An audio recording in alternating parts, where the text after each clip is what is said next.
Sabinete Quevedo, diretora financeira da Auri Planalto. Eu sou a Norma Regina, presidente da Auri Planalto. Nós estamos aqui com nossos amigos do Rio de Janeiro que vieram nos prestigiar com a presença aqui em Brasília. Tenente Tadeu, presidente do Conselho Nacional de Oficiais da Reserva. E o Tenente Monteiro, patrono e fundador do Conselho Nacional de Oficiais da Reserva. Então, gente, nós estamos aqui aproveitando essa oportunidade para saber um pouco mais sobre o Conselho, sobre a fundação, sobre a fundação do Conselho, né, sobre a presidência, como é que está, o que está acontecendo de novo. É a história, né, do CNOR, como vocês entraram no Exército, como começou a história, a trajetória de vocês. Resumido, eu sei que a história de vocês é extensa, tem muita coisa, muita história interessante, mas aí eu queria saber quando que vocês entraram no Exército e quando surgiu essa história de criar a Associação dos Oficiais da Reserva e o Conselho Nacional dos Oficiais da Reserva. Quem começa? O patrono da atividade, né? Então, primeiramente, agradecer a gentileza do convite. É uma honra para nós estarmos aqui com vocês. A história do CNOR, ela começa um pouco antes da criação do Conselho. Ela começa 5 anos antes, em 1992, quando a minha turma, eu sou da turma de 61, do CPOR do Rio, tenho 84 anos, sobrevivente de 64. E a minha turma se reuniu em 92 para comemorar 30 anos de aspirantado. E aí o comandante do CPOR do Rio, na época, Coronel Sinésio, ele soube que a minha turma se reunia e foi ao nosso encontro e fez um apelo para que aquela turma de 92 aspirantes se unissem e criassem uma associação de oficiais da reserva do Rio de Janeiro, que não existia.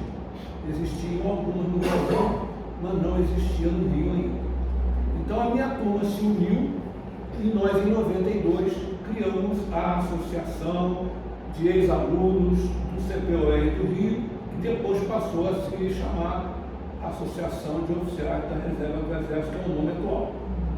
Então, criado essa entidade em 1992... Quantos alunos eram na época? Nós éramos, na minha turma, eram 1.200 alunos, 600 em cada ano, porque o CPOR era feito em 2 anos.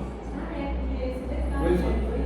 Então, esse grupo da minha área, de artilharia, foi quem criou a associação, em 92. Aí, durante 5 anos, nós fomos desenvolvendo a associação. Partimos do zero. No 5º ano, já tínhamos alguma coisa em torno de 300 associados. E aí, então, o comandante do Exército, na época, que era o general Gleuber Vieira, me chamou e disse: Monteiro, você sabe que existem algumas outras associações no Brasil. Por que você não faz um encontro no Rio e traz representantes dessas associações? Se reúnem aqui, a gente dá o apoio a vocês, e daí surgiria, quem sabe, um órgão central que pudesse comandar o sistema das várias associações. Então, na verdade, o general Gleuber foi o pai da criança. A ideia de criação do CNOR foi ele. E ele pagou a missão para mim, para que eu criasse esse órgão central, que é o CNOR. Então, 5 anos depois, em 1997, nós fizemos o primeiro encontro nacional de oficiais da reserva da reserva. Primeiro ENOREX, em que reunimos 6 associações que existiam no Brasil, e nesse encontro foi criado o Conselho Nacional de Oficiais da Reserva. E eu fui eleito presidente do Conselho, e durante 20 anos fui reeleito várias vezes, até que em 2017 eu passei o comando. Cansou, né? Cansei, depois de 20 anos, né? Mas nós começamos praticamente do zero, e quando eu passei o comando do CNOR para o Tenente Rogério, lá de Recife, em 2017, nós já tínhamos 18 associações com mais de 5.000 associados. Atualmente nós somos... Hoje o Tenente Tadeu é o presidente do Conselho Nacional e reunimos 23 associações com alguma coisa em torno de 8.000 associados. 9.000. Então, essa é a história do Conselho Nacional. Tadeu. Pois é, eu sou um velho infante de 71 anos, da turma de 1974 do CPR do Rio de Janeiro. Eu não tinha tanta gente, a gente não tinha tanta gente quanto tinha na turma do Monteiro, mas só a minha turma de infantaria eram 120. Vivos hoje são os 98 que nos reunimos anualmente nesses últimos 50 anos. Bem, eu assumi uma missão essa que é extremamente difícil, não pelo trabalho em si, mas por ter que substituir aqueles que me antecederam. Por quê? O trabalho de tirar o corpo da inércia foi talvez o trabalho mais difícil. E o nosso patrono, junto com um grupo de fundadores, de forma heróica, conseguiu arrancar isso, para que o CNOE chegasse hoje ao que é. Nós hoje, como disse, são 23 associações espalhadas pelo Brasil. Já temos 3 em processo de filiação que deverá acontecer ainda esse ano. Quais são essas? São onde? Olha, a gente tem associações em todo o território nacional. Todos. Não, mas essas 3 que são as... Essas são Rondônia, Acre e... meu Deus, Santos. Bem, hoje a gente tem as associações de oficiais da reserva do Exército, espalhadas pelo Brasil inteiro, em todas as regiões do Brasil existe uma obra. O nosso trabalho é, por missão, como diz o nosso hino, apoiar os da ativa na batalha. Essa é a missão do oficial da reserva. E essa missão a gente está cumprindo, está tentando fazer de tudo. Nosso esforço está sendo grande, o empenho está sendo grande, independente do momento difícil que a gente atravessa, mas o amor à instituição, a preservação e o cumprimento daquele juramento que se fez quando a declaração de aspirante defender com o sacrifício da própria vida, esse espírito a gente cultua bastante no nosso grupo. É um grupo heterogêneo, nós temos, como disse, vários estados, então o que acontece em Porto Velho não é a mesma coisa que acontece em Santa Maria.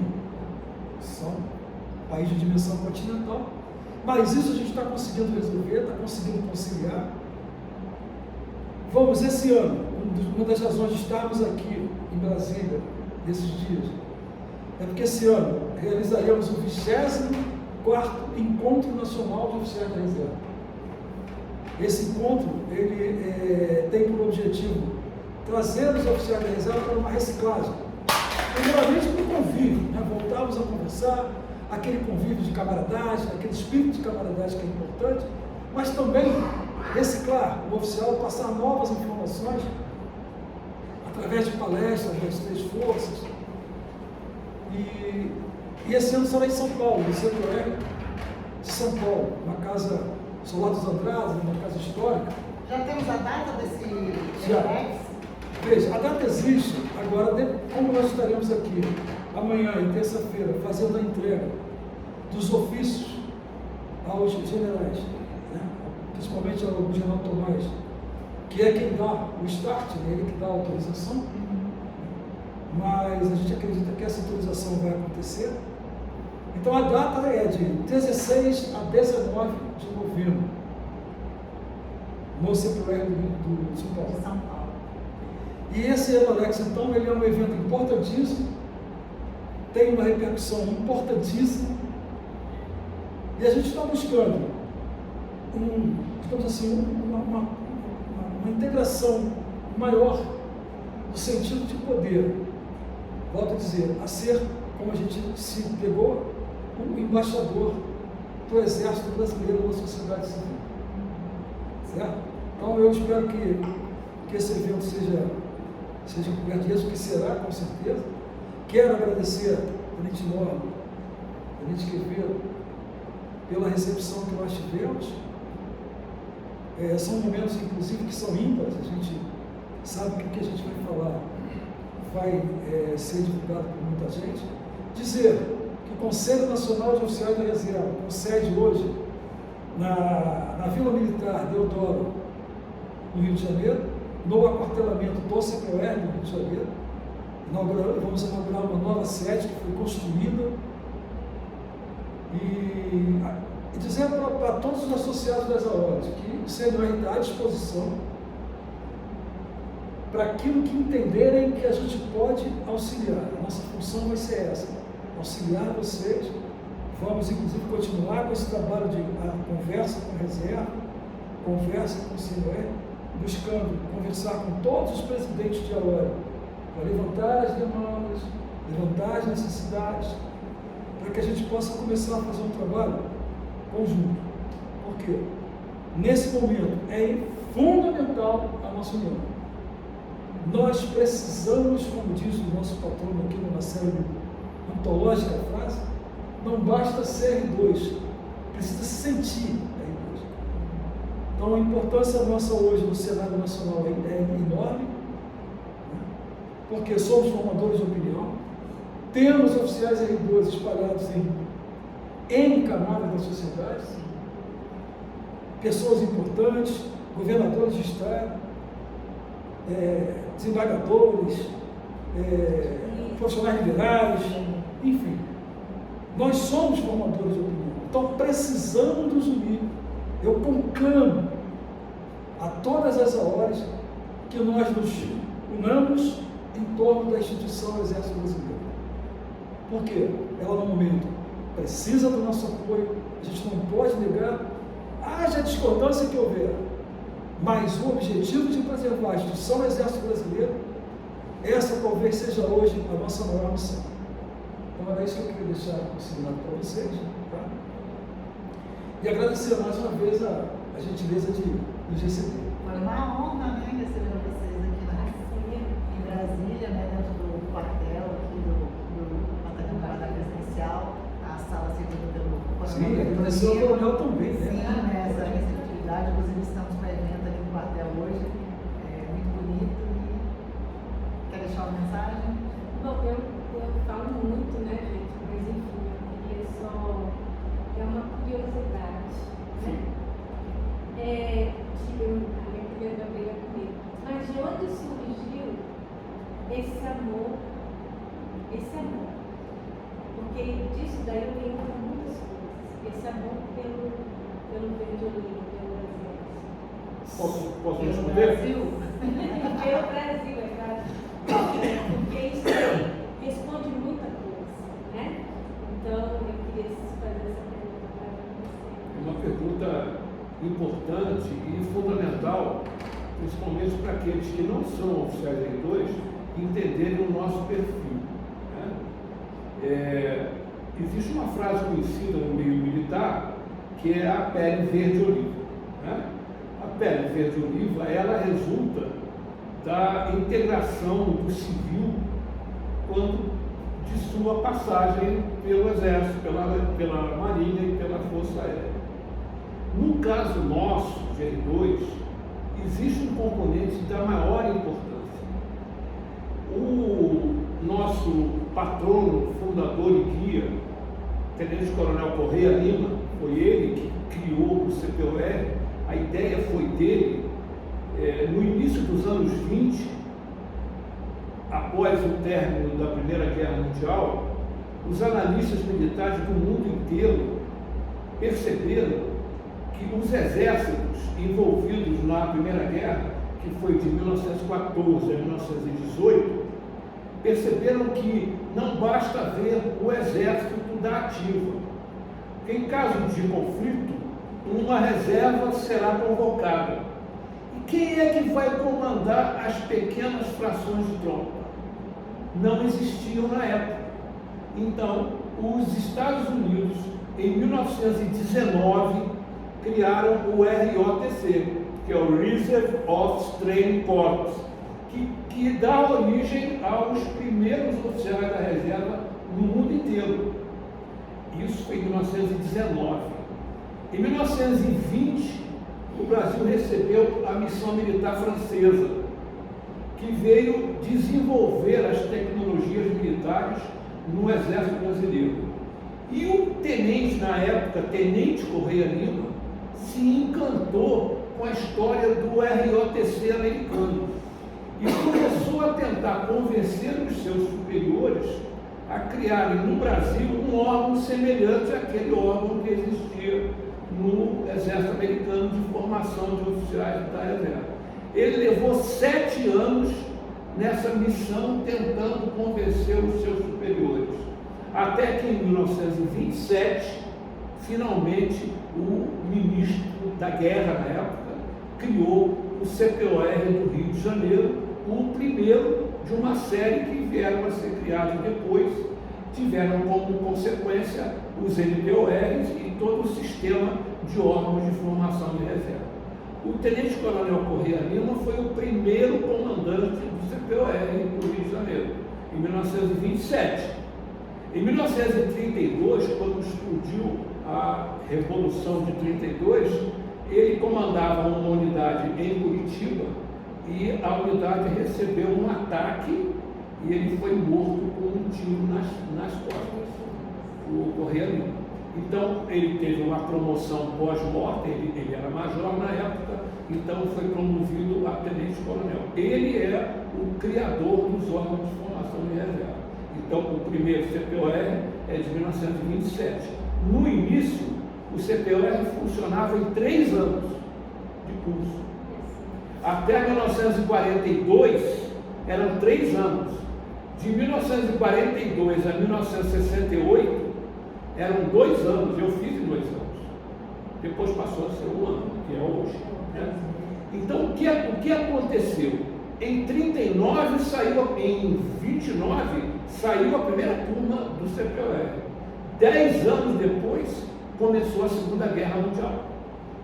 E o Brasil, a partir de 1942, se envolveu no conflito e criou a Força Expedicionária Brasileira, da qual eu sou, inclusive, historiador. Eu tenho um livro publicado meu sobre a história da FEB, sobre o maior herói da FEB, etc.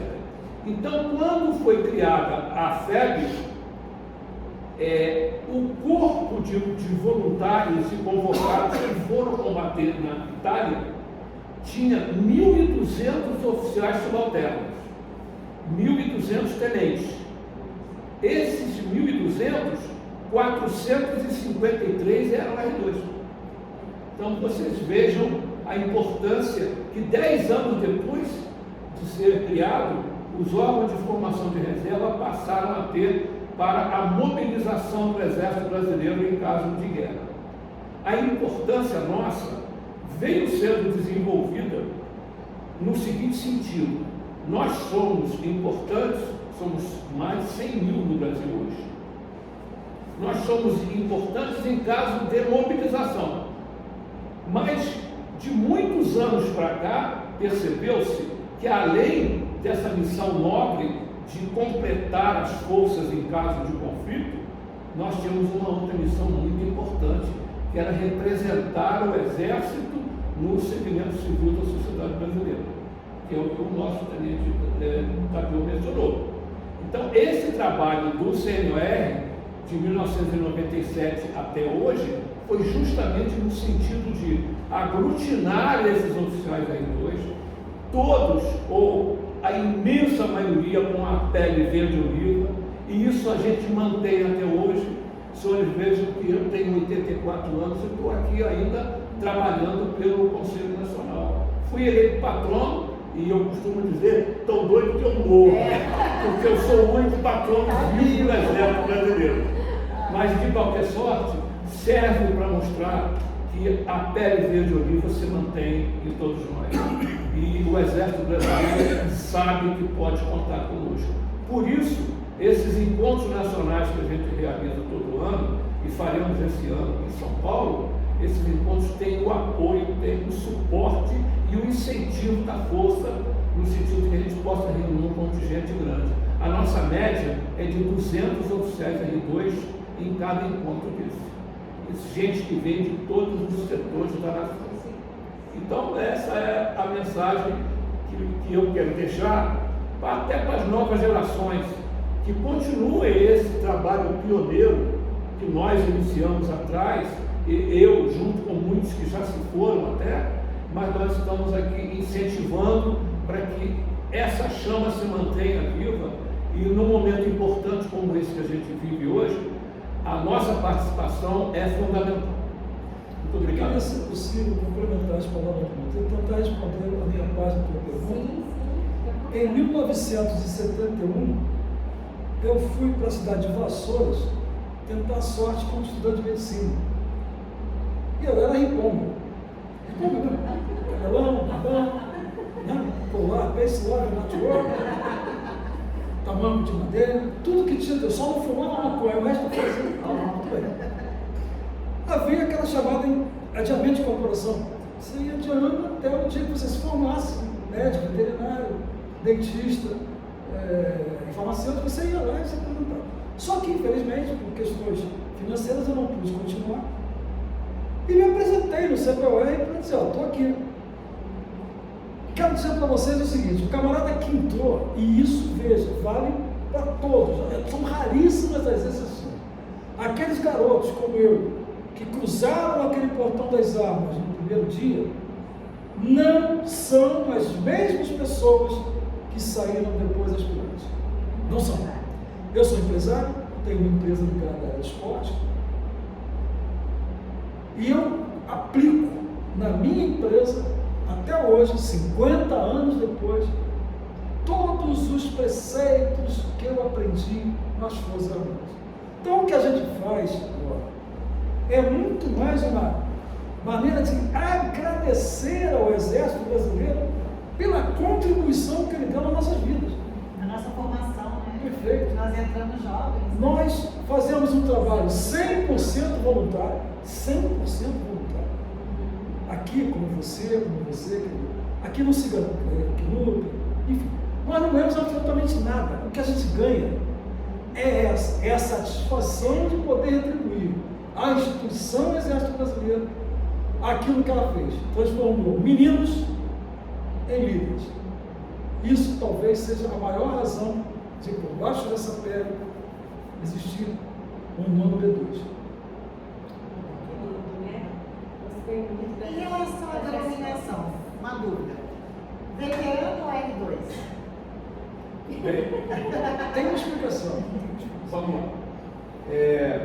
R2 é o nome técnico, né? Porque R2 quer dizer reserva de segunda classe. Isso veio dos anos 20, da missão militar francesa. Foram os franceses que sugeriram esse nome ao Exército Brasileiro a partir de 1927. Então, o oficial da reserva não remunerada, nós temos essa síntese de reserva não remunerada como R/2. Bom, o termo veterano é um termo recente nas Forças Armadas Brasileiras. Nas Forças Armadas Americanas existe há muitos anos, mas no Brasil é recente. E por determinação de uma portaria do DGP, o termo veterano foi estendido também aos oficiais R2.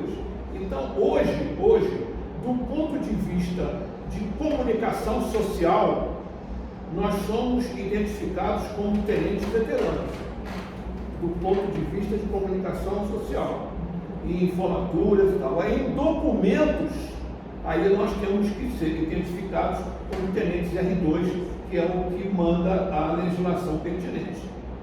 A explicação é essa. Ótimo, É bom porque todo mundo pergunta, né? E a gente... É veterano ou R2? Então. Na verdade, é duas coisas, né? Depende do momento. Então, eu queria saber mais um pouquinho agora, um pouquinho da história de cada mais rapidinho, porque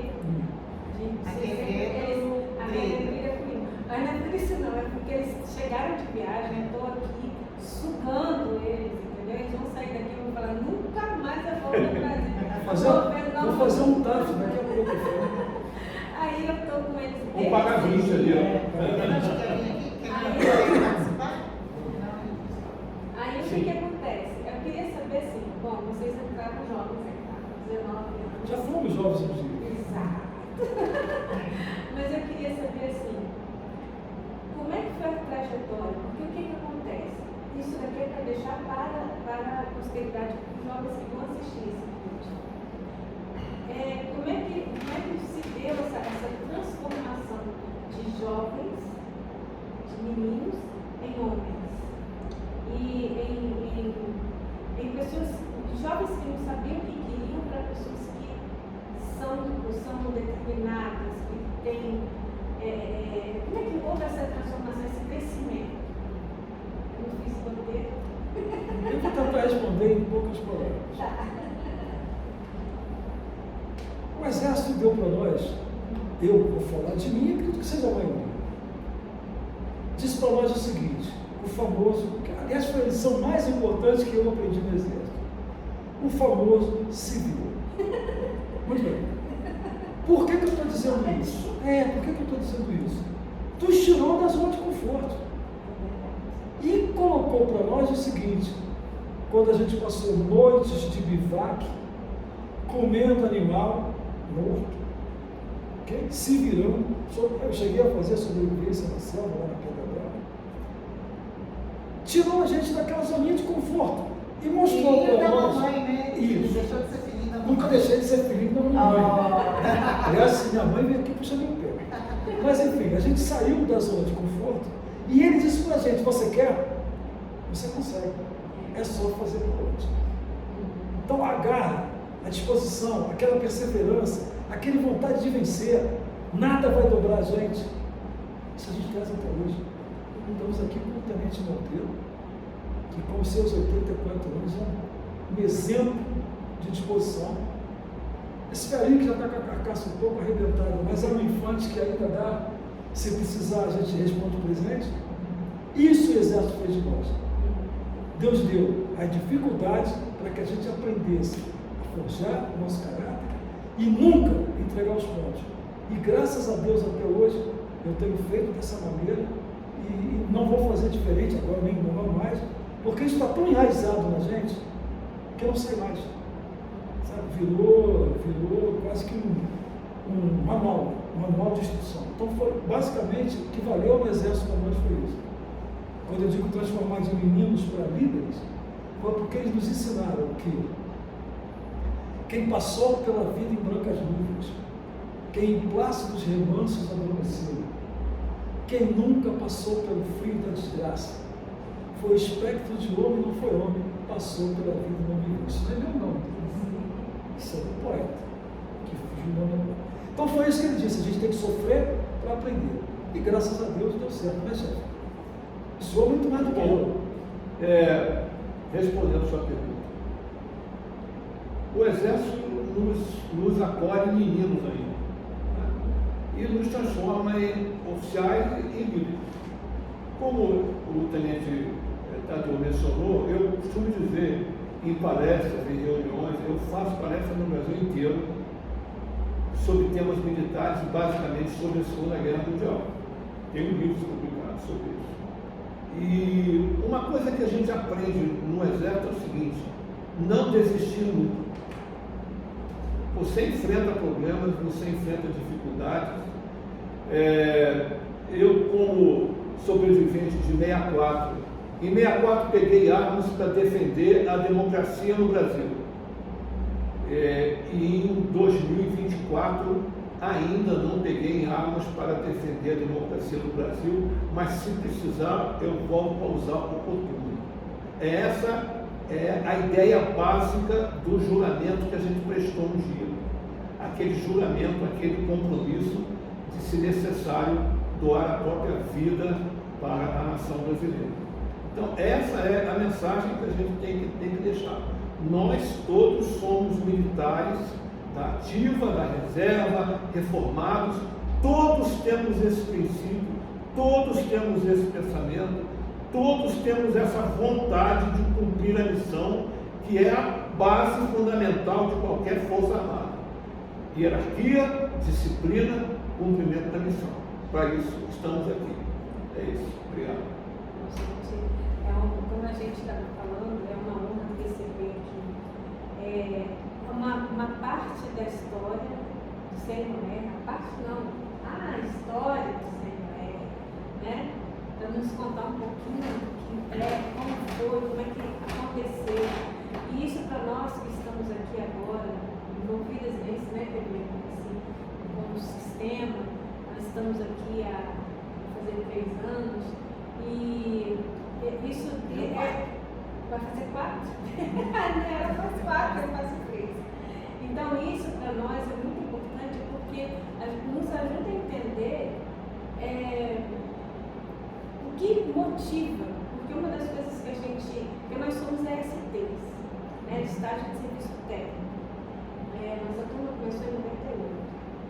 A primeira turma aqui formada aqui no PGP, né? Então, quando a gente entrou na hora, a gente sofreu um baque, um choque. Todas nós. Por quê? A questão da vaga.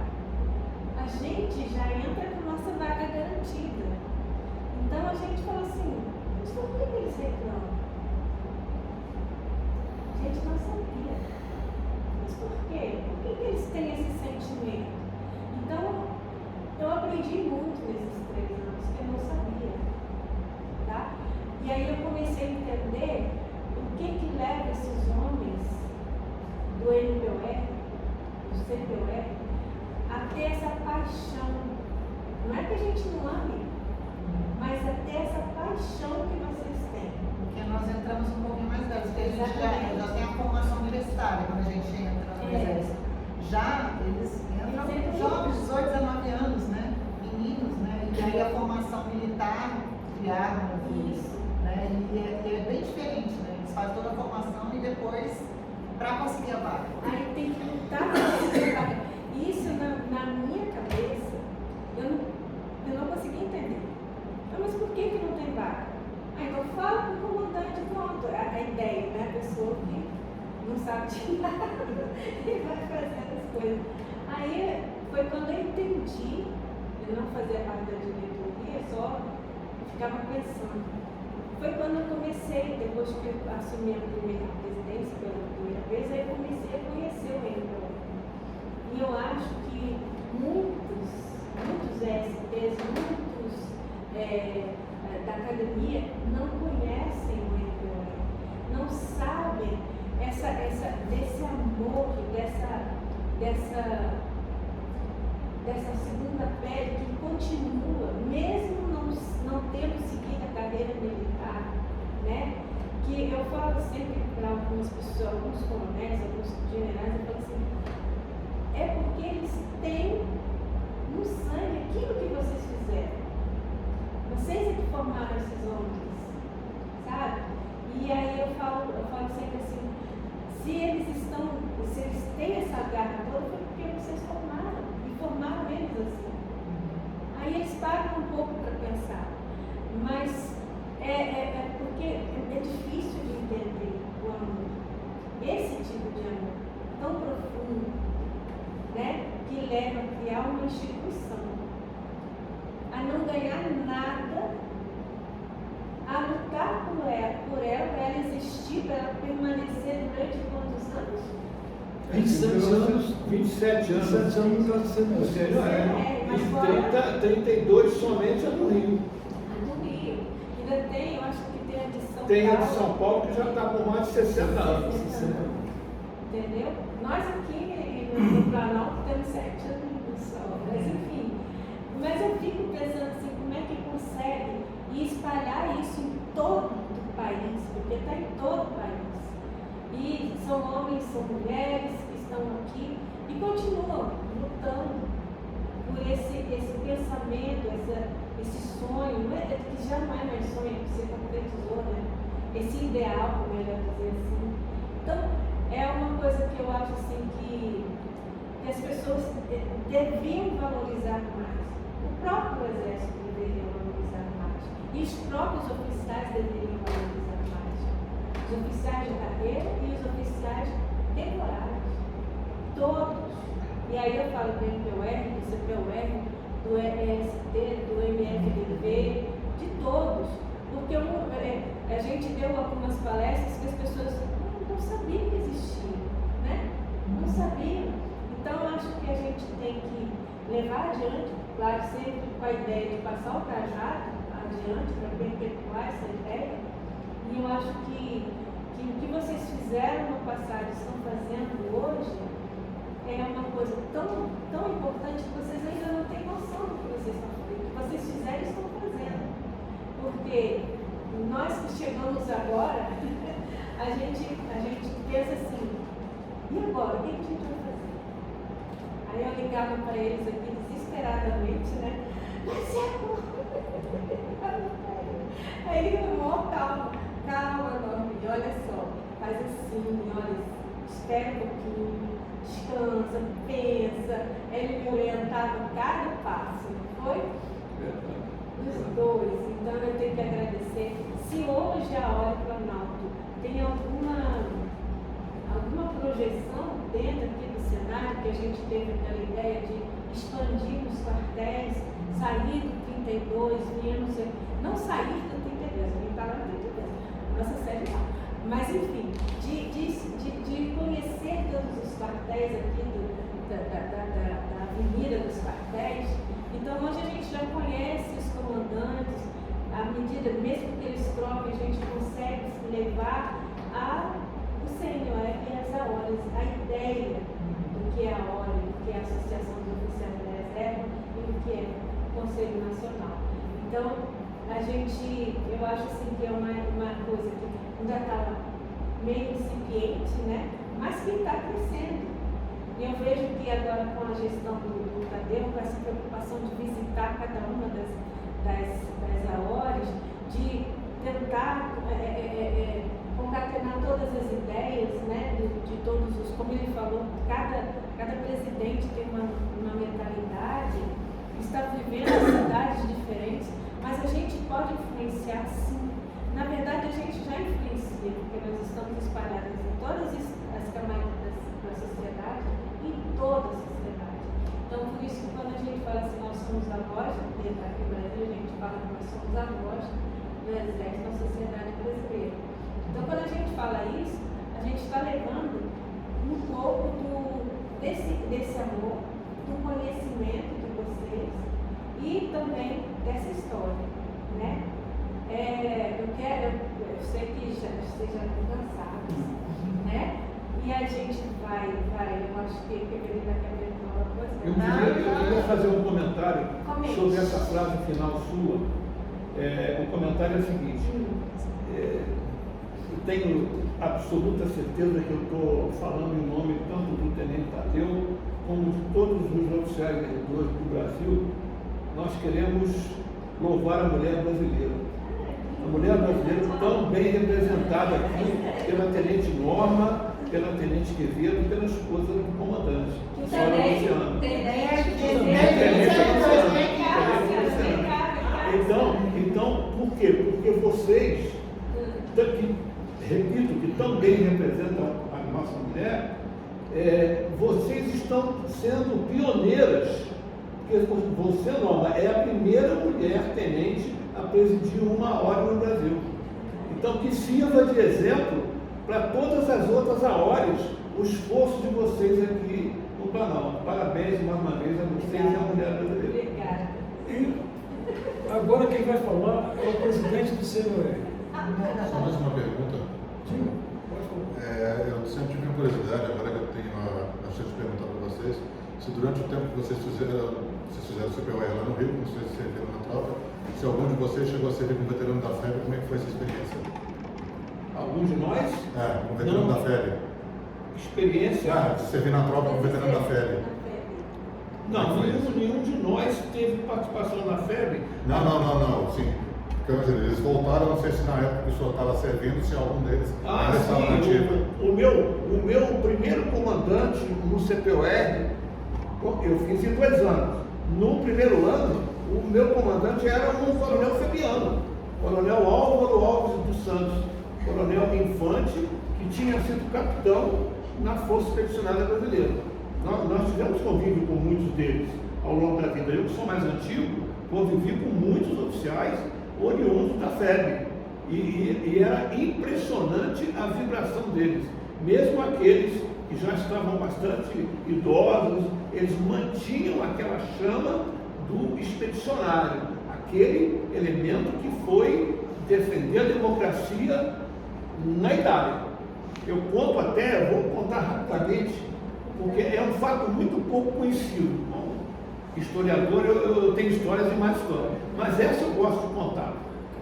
No final da Segunda Guerra Mundial, a FAB fez uma das últimas operações aéreas contra o inimigo, faltando uma semana para a rendição alemã. A rendição foi no 8 de abril, que é comemorado no dia 9, mas foi no dia 8, e na 9 na Rússia, foi um ano depois, foi um dia depois. Então, a última missão da FAB, um tenente da FAB de 24 anos, piloto, atacou um comboio ferroviário em Nápoles. Esse comboio estava levando tropas alemães que estavam fugindo da Itália, que já estava praticamente sob o domínio aliado. Ele atacou esse comboio, e o comboio normalmente tinha a locomotiva e tinha a flak, que eram armas antiaéreas para defender o comboio dos ataques aéreos. E o avião dele foi atingido, caiu numa praça. Eu estive lá no local, existe uma placa, caiu numa praça e o corpo dele foi cuspido, bateu numa parede de um edifício de apartamentos e caiu no asfalto. Nesse edifício morava uma jovem de 18 anos, que viu o corpo do piloto caído. O piloto brasileiro que tinha ido para a Itália defender a Itália.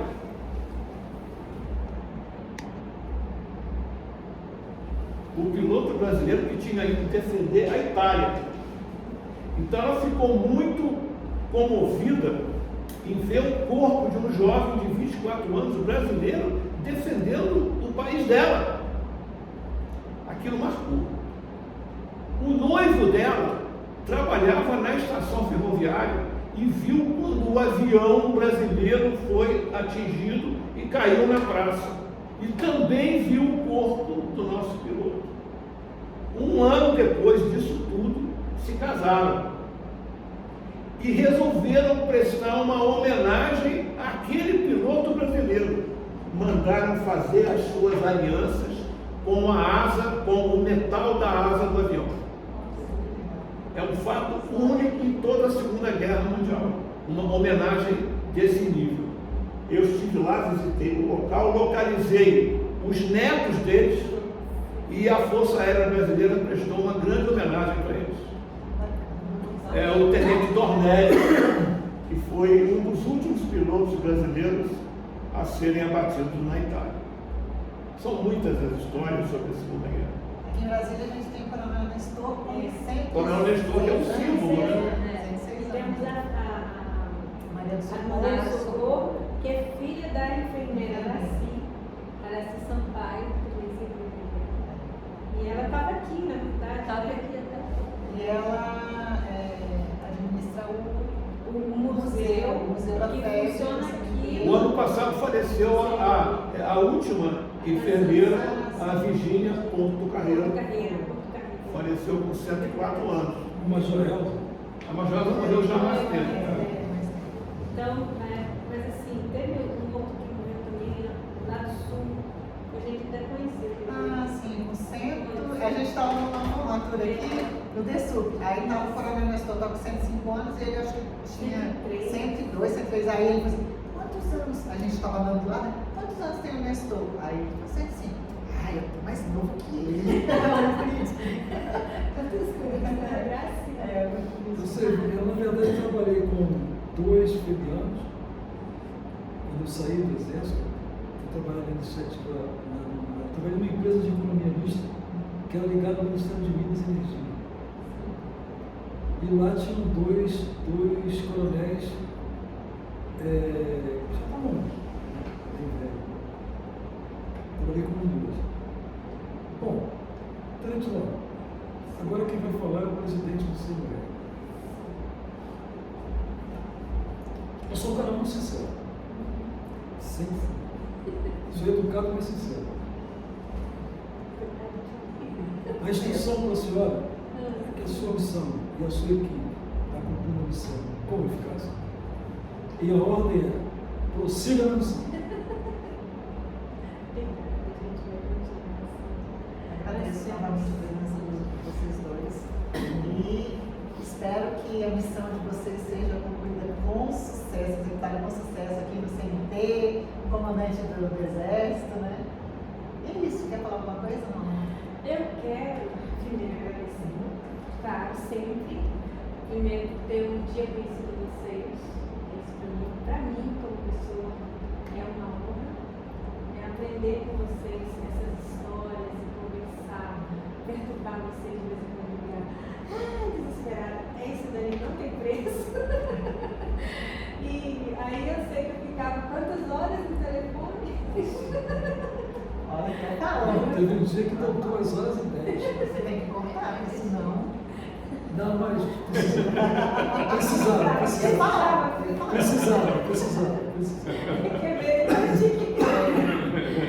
Pessoal, esse vídeo vai ficar no YouTube, no canal da Oriconauta, né? Então, Então vamos mandar lá para vocês verem também.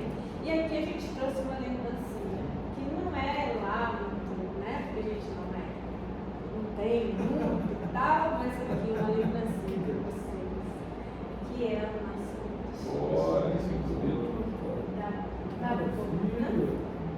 Mas é isso. Já vai lá para a minha estante. Isso. Espero que vocês gostem disso. Vou tirar para mostrar. Tipo assim.